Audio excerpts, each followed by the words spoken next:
ಜೈ ಹಿಂದ್. ನೋಡ್ರಿ, ಈ ವಿಡಿಯೋದಲ್ಲಿ ಏನ್ ಮಾಡೋಣಪ್ಪ ಅಂತಂದ್ ಹೇಳಿದ್ರೆ ಜೂನ್ ತಿಂಗಳಿನ ಕರೆಂಟ್ ಅಫೇರ್ಸ್ ಗಳನ್ನ ನಾವು ಡಿಸ್ಕಷನ್ ಮಾಡ್ತಾ ಹೋಗೋಣ. ಕಂಪ್ಲೀಟ್ ಆಗಿ ಏನಪ್ಪಾ ಅಂತಂದ್ ಹೇಳಿದ್ರೆ ನಾನೊಂದು ಲಿಸ್ಟ್ ಅನ್ನ ಕೊಡ್ತೀನಿ, ಏನೇನ್ ಕರೆಂಟ್ ಅಫೇರ್ಸ್ ಗಳು ಜೂನ್ ತಿಂಗಳಲ್ಲಿ ತುಂಬಾ ಇಂಪಾರ್ಟೆಂಟ್ ಆಗ್ಯಾವ ಅಂತಂದ್ರೆ. ನೆಕ್ಸ್ಟ್ ಮಂತ್ ಅಲ್ಲಿ ಏನ್ ಮಾಡೋಣ ಅಂತಂದ್ ಹೇಳಿದ್ರೆ ಜುಲೈ ತಿಂಗಳಿಂದ ಸಾಲ್ವ್ ಮಾಡೋಣ. ಜೂನ್ ಇಂದ ಸಾಕು ಆರಾಮಾಗಿ ಬೇರೆ ಬೇರೆ ಎಕ್ಸಾಮ್ಸ್ ಗಳಿಗೆ.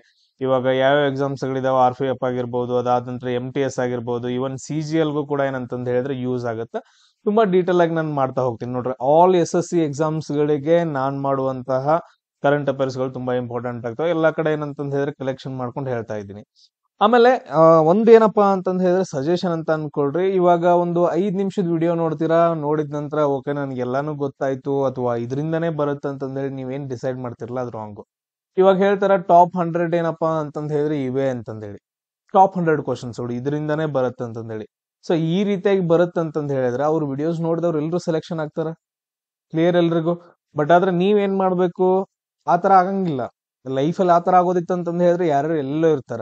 ಸೊ ನೀವು ಕರೆಕ್ಟ್ ಆಗಿ ನೋಟ್ಸ್ ಗಳನ್ನ ಮಾಡ್ಕೋಬೇಕು, ರಿಪೀಟ್ ಆಗಿ ಸ್ಟಡಿ ಮಾಡ್ಬೇಕು. ಅವಾಗ ನಿಮ್ದೇನಪ್ಪಾ ಅಂತಂದ್ ಹೇಳಿದ್ರೆ ಜಾಬ್ ಆಗುತ್ತೆ. ಇವಾಗ ನಾನು ಏನಪ್ಪಾ ಅಂತಂದ್ ಹೇಳಿದ್ರೆ RPF ಎಕ್ಸಾಮ್ ಮಾಡ್ತಾ ಇದ್ದೀನಿ, MTS ಮಾಡ್ತಾ ಇದ್ದೀನಿ. ನೆಕ್ಸ್ಟ್ ಏನಪ್ಪಾ ಅಂತಂದ್ ಹೇಳಿದ್ರೆ SSC GD ಅಡ್ಮಿಷನ್ ನ ಸ್ಟಾರ್ಟ್ ಮಾಡಿದೀನಿ. ಸ್ವಲ್ಪ ಹೆಲ್ತ್ ಇಶ್ಯೂ ಆಗಿರೋದ್ರಿಂದ ನನ್ ಕ್ಲಾಸಸ್ ಗಳನ್ನ ಅಪ್ಲೋಡ್ ಮಾಡಕ್ಕಾಗಿಲ್ಲ. ಎಲ್ಲದಕ್ಕೂ ಏನಪ್ಪಾ ಅಂತಂದ್ ಹೇಳಿದ್ರೆ ವಿಡಿಯೋಸ್ ಗಳು ಅಪ್ಲೋಡ್ ಆಗುತ್ತೆ ಎಕ್ಸಾಮ್ ಮುಗಿಯೋದ್ರೊಳಗಡೆ. ಕ್ಲಿಯರ್ ಎಲ್ರಿಗೂ? ಎಸ್. ಸೊ ಎಲ್ರು ನೋಡ್ಬೇಕು, SSC ಏನ್ ಪ್ರಿಪೇರ್ ಆಗತ್ತೀರಿ, ಯಾವ್ದೇ ಎಕ್ಸಾಮ್ ಆಗಿರ್ಬೋದು, ಎಲ್ರು ಏನಂತಂದ್ ಹೇಳಿದ್ರೆ ಕಂಪ್ಲೀಟ್ ಆಗಿ ಏನಂತಂದ್ ಹೇಳಿದ್ರೆ ವಿಡಿಯೋವನ್ನ ಮೊದ್ಲು ನೋಡ್ರಿ. ಆಮೇಲೆ ಏನಪ್ಪಾ ಅಂತಂದ್ ಹೇಳಿದ್ರೆ ನೋಡ್ತಾ ಹೋಗೋಣ. ನೋಡ್ರಿ, ಭಾರತ ಏನ್ ಮಾಡಿದಪ್ಪ ಅಂತಂದ್ ಹೇಳಿದ್ರೆ ರೀಸೆಂಟ್ ಆಗಿ ದಕ್ಷಿಣ ಆಫ್ರಿಕಾವನ್ನ ಸೋಲ್ಸೈತೆ. ಯಾವ್ದ್ರಲ್ಲಿ? T20 ವರ್ಲ್ಡ್ ಕಪ್ ಅಲ್ಲಿ. T20 ವರ್ಲ್ಡ್ ಕಪ್ ಅಲ್ಲಿ ಏನಪ್ಪಾ ಅಂತಂದ್ ಹೇಳಿದ್ರೆ ನಮ್ಮ ಭಾರತ ದೇಶ ಟ್ರೋಫಿಯನ್ನ ಗೆದ್ಬಿಟ್ಟೈತೆ. ಸೊ ಭಾರತ ಯಾವ ದೇಶವನ್ನ ಸೋಲ್ಸೈತೆ? ದಕ್ಷಿಣ ಆಫ್ರಿಕಾವನ್ನ. ಇದಾದ ನಂತರ ನೆಕ್ಸ್ಟ್ ನೋಡ್ರಿ, ನಮ್ಮ ಭಾರತ ದೇಶ ಮೊದಲನೇ ಸಾರಿಗೆ 2007ರಲ್ಲಿ T20 ವರ್ಲ್ಡ್ ಕಪ್ ನಡೆಯುತ್ತಾ. ಅದ್ರಲ್ಲಿ ಏನಪ್ಪಾ ಅಂತಂದ್ ಹೇಳಿದ್ರೆ ಫಸ್ಟ್ ಟೈಮ್ ಗೆದ್ಬಿಟ್ಟೈತೆ. ಅದಾದ ನಂತರ ನೆಕ್ಸ್ಟ್ ಇದೇ ಏನಪ್ಪಾ ಅಂತಂದ್ ಹೇಳಿದ್ರೆ 2ನೇ ಬಾರಿಗೆ, ಟೋಟಲ್ ಆಗಿ 2 ಬಾರಿ ಏನಂತಂದ್ ಹೇಳಿದ್ರೆ T20 ವರ್ಲ್ಡ್ ಕಪ್ ಅನ್ನ ಗೆದ್ದೈತೆ. ಇದನ್ನ ನೀವು ನೆನ್ಪಿಟ್ಕೋಬೇಕು. ಆಮೇಲೆ T20 ವರ್ಲ್ಡ್ ಕಪ್ ಫೈನಲ್ ಅಲ್ಲಿ ಏನಪ್ಪಾ ಅಂತಂದ್ ಹೇಳಿದ್ರೆ ಪಂದ್ಯದ ಆಟಗಾರರು ಯಾರಾಗಿದ್ರು ಅಂತಂದ್ ಹೇಳಿದ್ರೆ ಮ್ಯಾನ್ ಆಫ್ ದಿ ಮ್ಯಾಚ್ ಅಂತಂದ್ ಹೇಳ್ತೀವಿ, ವಿರಾಟ್ ಕೊಹ್ಲಿ ಅವ್ರು ಕೊಟ್ಟಿದ್ದಾರೆ. ಅದಾದ ನಂತರ tournament, so man of the tournament ಅಂತ ಹೇಳ್ತೀವಿ, ಅದನ್ನ ಯಾರು ಕೊಟ್ಟಿದಾರಪ್ಪ ಅಂತಂದ್ ಹೇಳಿದ್ರೆ ಜಸ್ಪ್ರೀತ್ ಬೂಮ್ರಾ ಅವ್ರಿಗೆ. ಬೂಮ್ರಾ ಅವ್ರಿಗೆ ಏನಪ್ಪಾ ಅಂತಂದ್ ಹೇಳಿದ್ರೆ ಮ್ಯಾನ್ ಆಫ್ ದಿ ಟೂರ್ನಮೆಂಟ್. ಆಮೇಲೆ ಅತಿ ಹೆಚ್ಚು ರನ್ ಯಾರು ಗೆದ್ದಿದ್ರು? ಸೊ ಅತಿ ಹೆಚ್ಚು ರನ್ ಯಾರು ಹೊಡೆದಿರೋದೇನಪ್ಪಾ ಅಂತಂದ್ ಹೇಳಿದ್ರೆ ಅಫ್ಘಾನಿಸ್ತಾನದ ಗುರ್ಬಾಜ್ ಅಂತಂದ್ ಹೇಳಿ, ರಹಮಾನುಲ್ಲಾ ಗುರ್ಬಾಜ್ ಅವ್ರ ಏನಂತಂದ್ ಹೇಳಿದ್ರೆ ಅತಿ ಹೆಚ್ಚು ರನ್ ಅನ್ನ ಹೊಡೆದಿರ್ತಾರ. ಆಮೇಲೆ ಅತಿ ಹೆಚ್ಚು ವಿಕೆಟ್ ಅನ್ನ ಯಾರು ತಗೊಂಡಿದ್ದಾರೆ ಅಂತಂದ್ ಹೇಳಿದ್ರೆ 2 ಜನ ತಗೊಂಡಿದ್ದಾರೆ. ಸೊ ಫಾರೂಕಿ ಆಮೇಲೆ ಹರ್ಷದೀಪ್ ಸಿಂಗ್ ಅಂತಂದ್ ಹೇಳಿ, ಇವ್ರು 2 ಜನ ಏನಂತಂದ್ ಹೇಳಿದ್ರೆ 17 ವಿಕೆಟ್ ಗಳನ್ನ ತಗೊಂಡಿದ್ದಾರೆ.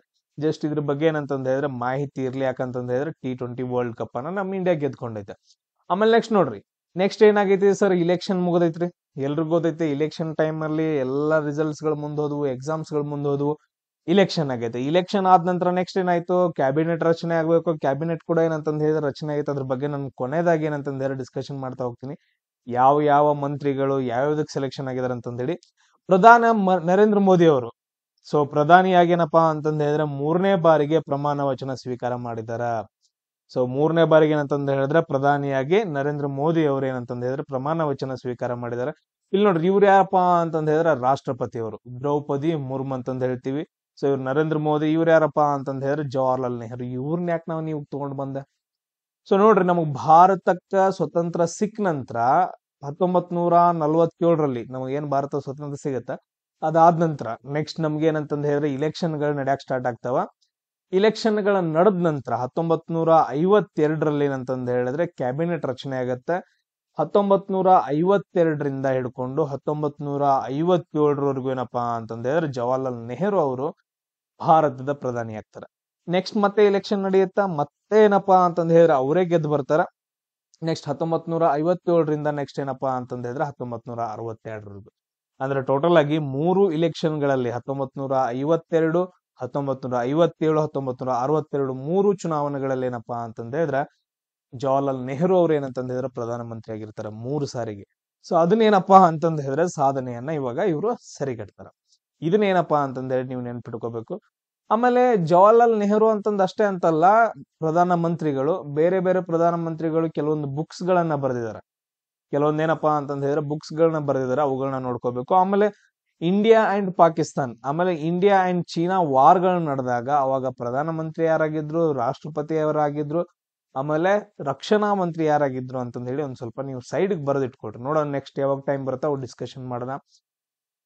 ನೆಕ್ಸ್ಟ್ ನೋಡ್ರಿ, ತುಂಬಾ ಇಂಪಾರ್ಟೆಂಟ್ ಏನಪ್ಪಾ ಅಂತಂದ ಹೇಳಿದ್ರೆ ನಮ್ದು ಲೋಕಸಭೆ ಒಳಗಡೆ. ಸೊ ಲೋಕಸಭೆ ಅಂತಂದ್ ಬರುತ್ತಾ, ಲೋಕಸಭೆ ಒಳಗಡೆ ಟೋಟಲ್ ಆಗಿ ಎಷ್ಟು ಸೀಟ್ಗಳಿದಾವ ಅಂತಂದ್ ಹೇಳಿದ್ರೆ 560 ಸೀಟ್ಗಳಂತಂದ್ ಹೇಳ್ತಾರ, 554 ಸೀಟ್ಗಳಂತಂದ್ ಹೇಳ್ತಾರ, 554 ಅಥವಾ ಇನ್ನೊಂದೇನಂತ ಹೇಳಿದ್ರೆ 545 ಸೀಟ್ಸ್ ಗಳಂತಂದ್ ಹೇಳ್ತಾರ. ನೋಡ್ರಿ ಎಲ್ಲಾ ಆಂಗ್ಲೋ ಇಂಡಿಯನ್ಸ್ ಗಳನ್ನ ತೆಗೆದ್ಬಿಟ್ಟು ಟೋಟಲ್ ಆಗಿ ಎಷ್ಟು ಸೀಟ್ಸ್ ಗಳಿದಾವ ಲೋಕಸಭೆಗೆ ಅಂತಂದ್ ಹೇಳಿ ನನಗ ಮೆಸೇಜ್ ಹಾಕ್ರಿ.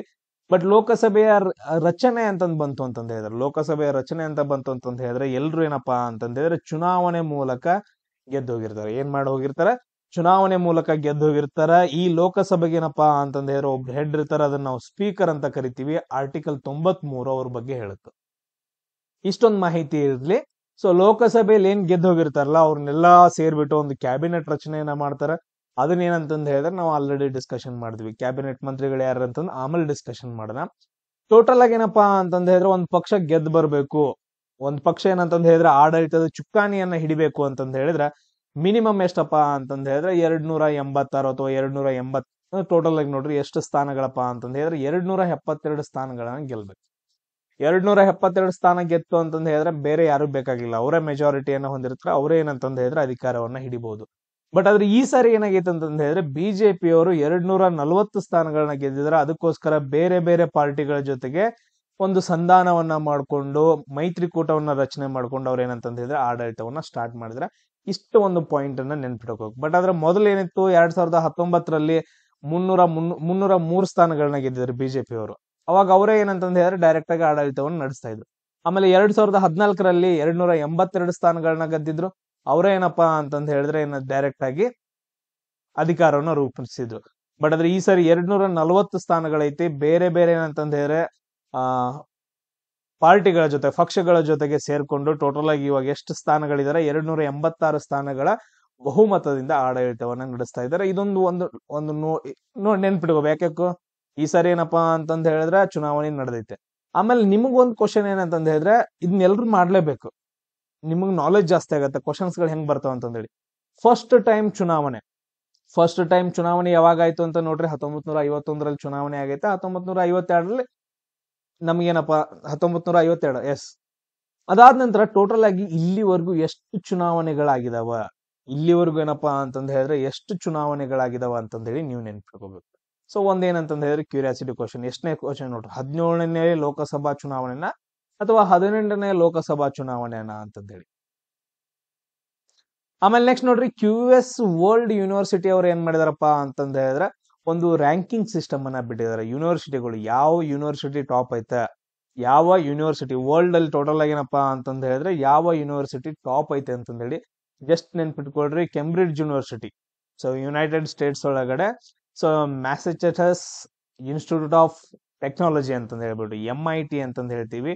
ಇದೇನಪ್ಪಾ ಅಂತಂದ್ ಹೇಳಿದ್ರೆ ಟಾಪ್ ರ್ಯಾಂಕ್ ಅಲ್ಲಿ ಐತೆ. ನಮಗೂ ಅನ್ನಕ್ ಬರಂಗಿಲ್ಲ, ಸ್ವಲ್ಪ ನೋಡ್ಕೋಬೇಕು ಅದನ್ನ.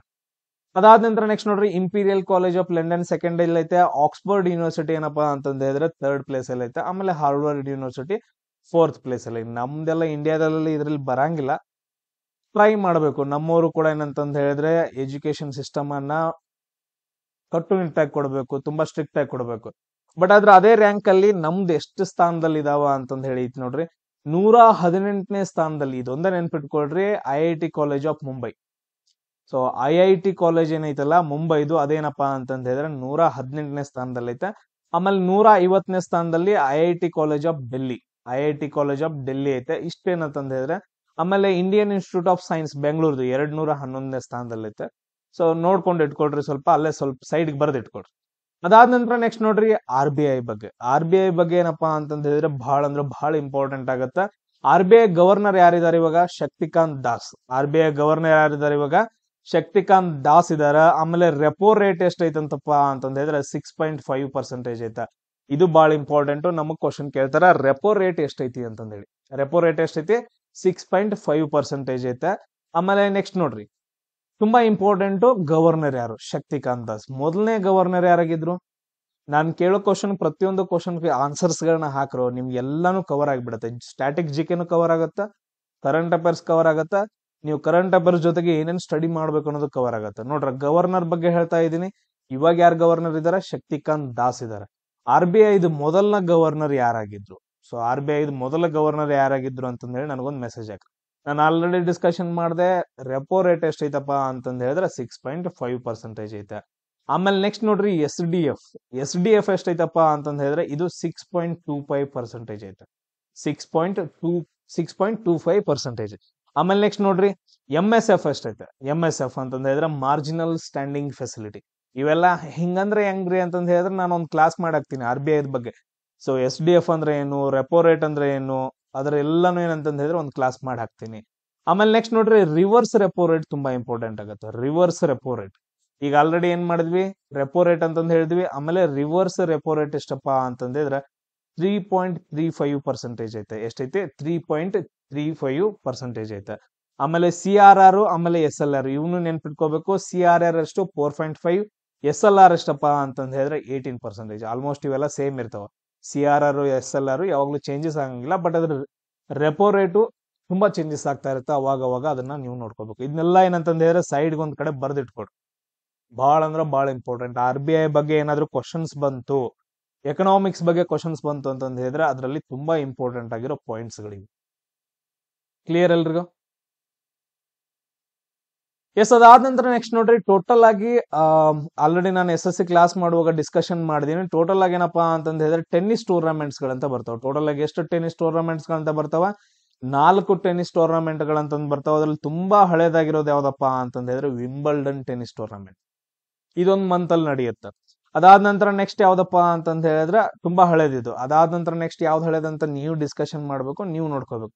ಆಸ್ಟ್ರೇಲಿಯನ್ ಓಪನ್ ಟೆನ್ನಿಸ್ ಅಂತಂದ್ ಹೇಳಿ ಬರುತ್ತೆ. 3ನೇ ಟೆನ್ನಿಸ್ ಟೂರ್ನಮೆಂಟ್ ಯಾವ್ದಪ್ಪ ಅಂತಂದ್ ಹೇಳಿದ್ರೆ ಅಮೆರಿಕನ್ ಟೆನ್ನಿಸ್ ಟೂರ್ನಮೆಂಟ್ ಅಂತ ಹೇಳಿ ಬರುತ್ತೆ. ಆಮೇಲೆ 4ನೇದು ಫ್ರೆಂಚ್ ಓಪನ್ ಟೆನ್ನಿಸ್ ಟೂರ್ನಮೆಂಟ್ ಅಂತ ಹೇಳಿ. ಟೋಟಲ್ ಆಗಿ 4 ಟೆನ್ನಿಸ್ ಇದು ಅಂದ್ರೆ ಟೆನ್ನಿಸ್ ಟೂರ್ನಮೆಂಟ್ ಗಳಾಗ್ತಾವ. ಅದರಲ್ಲಿ ಒಂದು ಇಂಪಾರ್ಟೆಂಟ್ ನಡೆದು ಹೋಗೈತೆ ಇವಾಗ. ಸೊ ಜೂನ್ ಒಳಗಡೆ ಅದರಲ್ಲಿ ಯಾವ್ದಪ್ಪ ಅಂತಂದ್ ಹೇಳಿದ್ರೆ ಫ್ರೆಂಚ್ ಓಪನ್ ಟೆನ್ನಿಸ್ ಟೂರ್ನಮೆಂಟ್ 2024. ಇದ್ರಲ್ಲಿ ಗೆದ್ದವ್ರು ಯಾರು? ಇವ್ರು ಬ್ಯಾಡ್ ನಮ.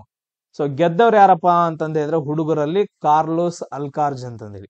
ಸೊ ಮೆನ್ಸ್ ಅಲ್ಲಿ ಯಾರು ಗೆದ್ದಾರಪ್ಪ ಅಂತಂದ್ ಹೇಳಿದ್ರೆ ಕಾರ್ಲೋಸ್ ಅಲ್ಕಾರ್ಜ್ ಅಂತಂದ್ ಹೇಳ್ಬಿಟ್ಟು ಬರ್ಕೊಡ್ರಿ ಅದನ್ನ. ಕಾರ್ಲೋಸ್ ಅಲ್ಕಾರ್ಜ್ ಅಂತಂದ್ ಹೇಳ್ಬಿಟ್ಟು ಮೆನ್ಸ್ ಒಳಗಡೆ ಗೆದ್ದಿದ್ದಾರೆ ಫ್ರೆಂಚ್ ಓಪನ್ ನ. ವುಮೆನ್ ಒಳಗಡೆ ಯಾರು ಗೆದ್ದಿದಾರ? ಹುಡುಗಿರಲ್ಲಿ ಯಾರು ಗೆದ್ದಾರಪ್ಪ ಅಂತಂದ್ ಹೇಳಿದ್ರೆ ಇವ್ರು ನೋಡ್ರಿ. ಸೊ ಯಾರಪ್ಪ ಅಂತಂದ್ ಹೇಳಿದ್ರೆ ಈಗ ಸ್ವೆಟ್ಯಾಕ್ ಅಂತಂದ್ ಹೇಳ್ತೀವಿ, ಅಥವಾ ಸ್ವೆಟ್ಯಾಕ್ ಏನಂತ ಬರೀತೀವಿ ನೋಡ್ರಿ. ಈಗ ಸ್ವೆಟ್ಯಾಕ್ ಅಂತಂದ್ ಹೇಳ್ಬಿಟ್ಟು ಅವ್ರ ಏನಂತಂದ್ ಹೇಳಿದ್ರೆ ಗೆದ್ದಿದ್ದಾರೆ. ಅದಾದ ನಂತರ ನೆಕ್ಸ್ಟ್ ನೋಡ್ರಿ ಮೆನ್ಸ್ ಡಬಲ್ ಒಳಗಡೆ ಇವ್ರು ಜನ ಇದಾರ. ಇವ್ರು ನೋಡಿ ಬರ್ಕೊಳ್ರಿ. ವುಮೆನ್ಸ್ ಡಬಲ್ ಒಳಗಡೆ ಇಲ್ಲಿದಾರ. ಆಮೇಲೆ ಮಿಕ್ಸ್ಡ್ ಡಬಲ್ಸ್ ಒಳಗಡೆ ಇದಾರೆ. ನಮಗ್ ಕೇಳೋದೇನು? ಮೆನ್ಸ್ ಮತ್ತು ವುಮೆನ್ಸ್ ಅಲ್ಲಿ ಯಾರು ಗೆದ್ದಿದ್ದಾರೆ ಸಿಂಗಲ್ಸ್ ಒಳಗಡೆ ಅಂತ ಹೇಳಿ ಅವ್ರದ್ದು ಇಬ್ಬರದ್ದು ಹೆಸರು ನಾನು ಹೇಳ್ದೆ ಇವಾಗ. ಅದೇ ತರ ವಿಂಬಲ್ಡನ್, ಆಸ್ಟ್ರೇಲಿಯನ್, ಅಮೆರಿಕನ್ ನಡೆಯುತ್ತಾ ಅವ್ರದ್ದು ಕೂಡ ಏನಂತಂದ ಹೇಳಿದ್ರೆ ನೀವು ಹೆಸರನ್ನ ಬರ್ದಿಟ್ಕೋಬೇಕು. ಆಮೇಲೆ ನೆಕ್ಸ್ಟ್ ನೋಡ್ರಿ ತುಂಬಾ ಇಂಪಾರ್ಟೆಂಟ್ ಇದು.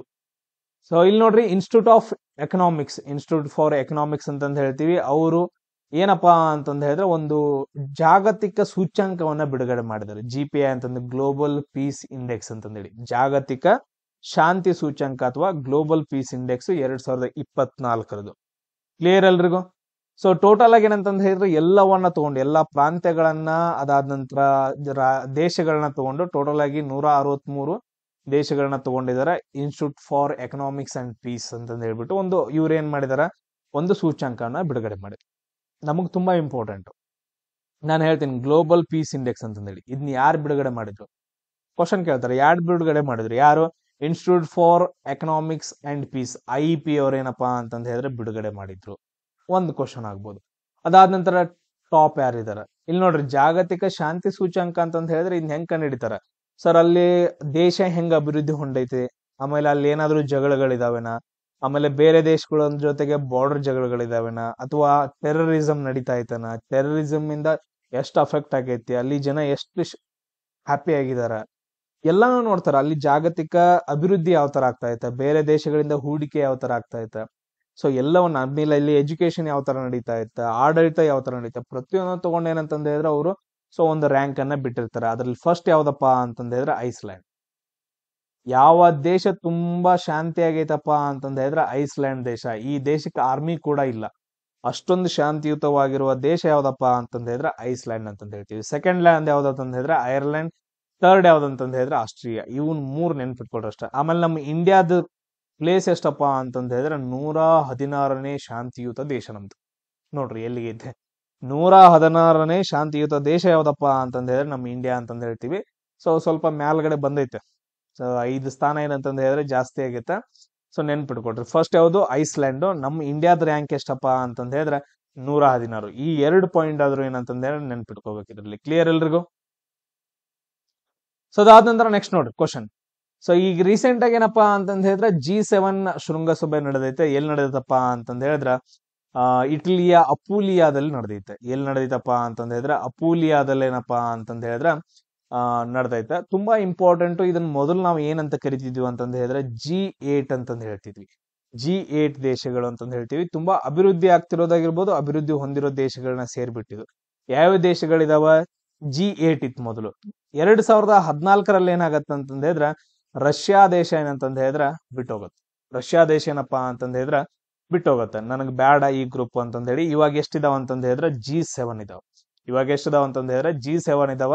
ಸೊ ಎಲ್ರ ಜೊತೆ ಸೇರ್ಬಿಟ್ಟು ಏನಂತಂದ ಹೇಳಿದ್ರೆ ಒಂದು G7 ಶೃಂಗಸಭೆ ನಡೆದೈತೆ. ಅದ್ರಲ್ಲಿ ನರೇಂದ್ರ ಮೋದಿ ಅವರು ಕೂಡ ಏನಪ್ಪಾ ಅಂತಂದ ಹೇಳಿದ್ರೆ ಭಾಗವಹಿಸಿದ್ರು. ಸೊ ಅವ್ರ ಜೊತೆಗೆ ಯಾರು ಇದ್ರಪ್ಪ ಅಂತಂದ ಹೇಳಿದ್ರೆ ತುಂಬಾ ಇಂಪಾರ್ಟೆಂಟ್ ಆಗತ್ತ.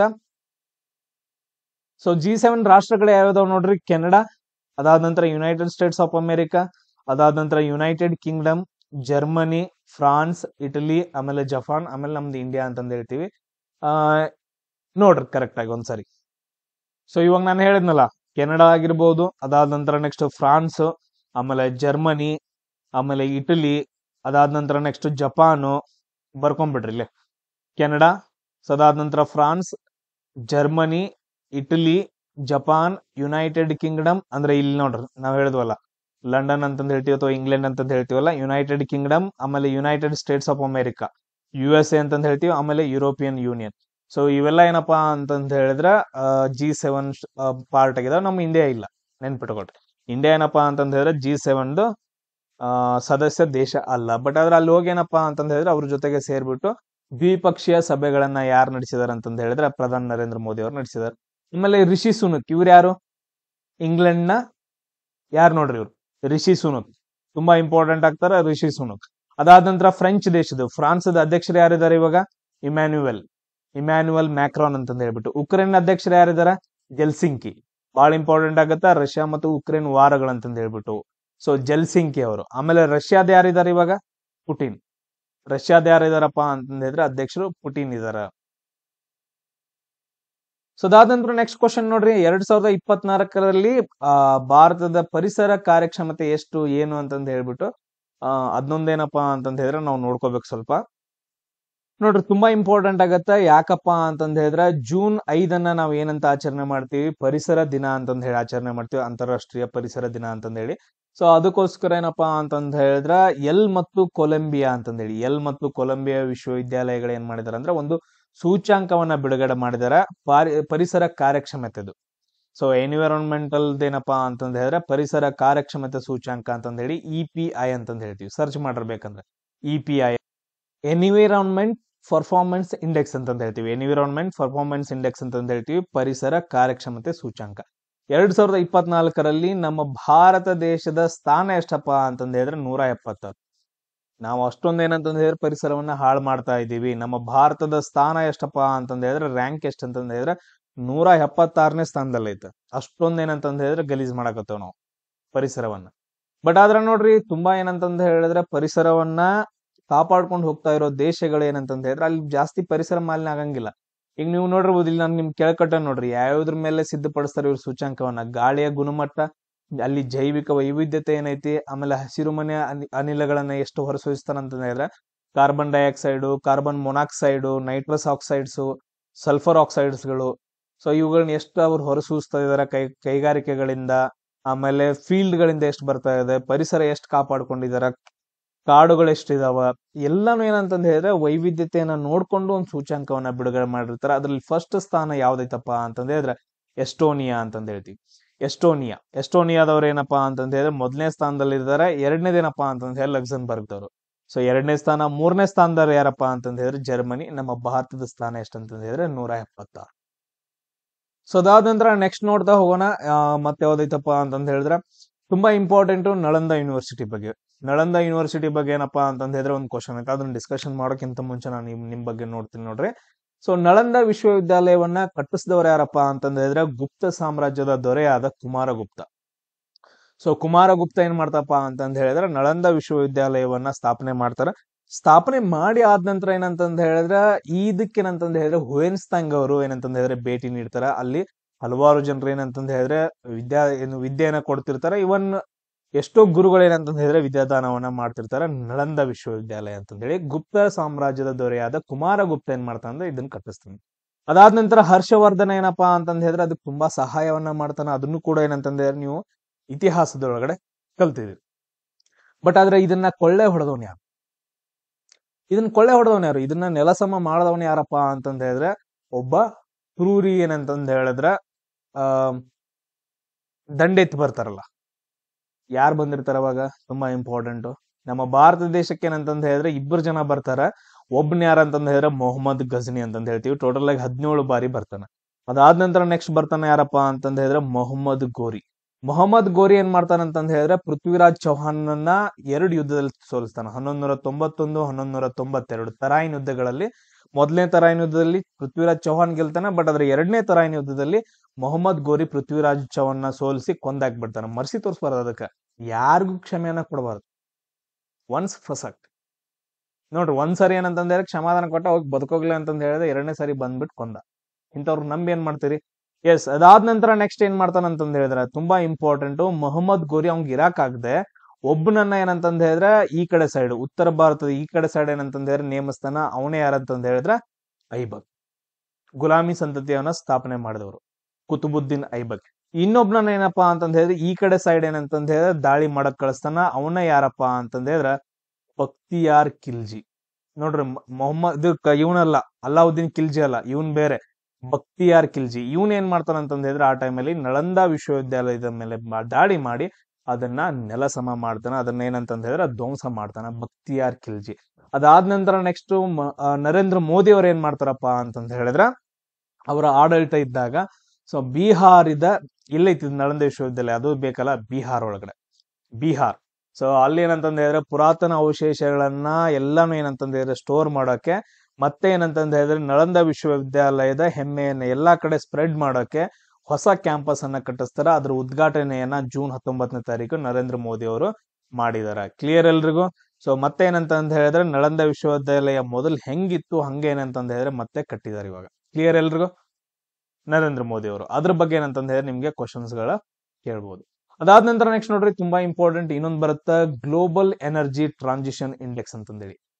ಇದೇನಪ್ಪಾ ಅಂತಂದ ಹೇಳಿದ್ರೆ ಬಹಳ important. Global energy transition index ಅಂತಂದ ಹೇಳಿ. ಸೊ ಇಲ್ಲೇನಪ್ಪಾ ಅಂತಂದ ಹೇಳಿದ್ರೆ ವರ್ಲ್ಡ್ ಎಕನಾಮಿಕ್ ಫೋರಂ ಅವ್ರ ಏನಪ್ಪಾ ಅಂತಂದ ಹೇಳಿದ್ರೆ ಒಂದು ಇಂಡೆಕ್ಸ್ ಅನ್ನ ಬಿಡುಗಡೆ ಮಾಡಿದ್ರೆ, global energy transition index. So ಇದ್ರಲ್ಲಿ ಏನಪ್ಪಾ ಅಂತಂದ ಹೇಳಿದ್ರೆ ನಮ್ಮ ಭಾರತ ದೇಶ ಎಷ್ಟನೇ ಸ್ಥಾನದಲ್ಲಿ ಐತಪ್ಪ ಅಂತಂದ ಹೇಳಿದ್ರೆ 63ನೇ ಸ್ಥಾನದಲ್ಲಿ ಐತೆ. ಗ್ಲೋಬಲ್ ಟ್ರಾನ್ಸಿಷನ್ ಇಂಡೆಕ್ಸ್ ಅಂತಂದ್ ಬಂತು ಅಂತಂದ್ರೆ, ಅಥವಾ ಗ್ಲೋಬಲ್ ಎನರ್ಜಿ ಟ್ರಾನ್ಸಿಷನ್ ಇಂಡೆಕ್ಸ್ ಅಂತಂದ್ ಬಂತು ಅಂತಂದ ಹೇಳಿದ್ರೆ ನಮ್ಮ ಭಾರತ ದೇಶದ ಸ್ಥಾನ ಎಷ್ಟೈತೆ ಅಂದ್ರೆ 63ರಲ್ಲಿದೆ. ಫಸ್ಟ್ ಯಾವ್ದೈತಿ? ಸ್ವೀಡನ್ ಐತಿ.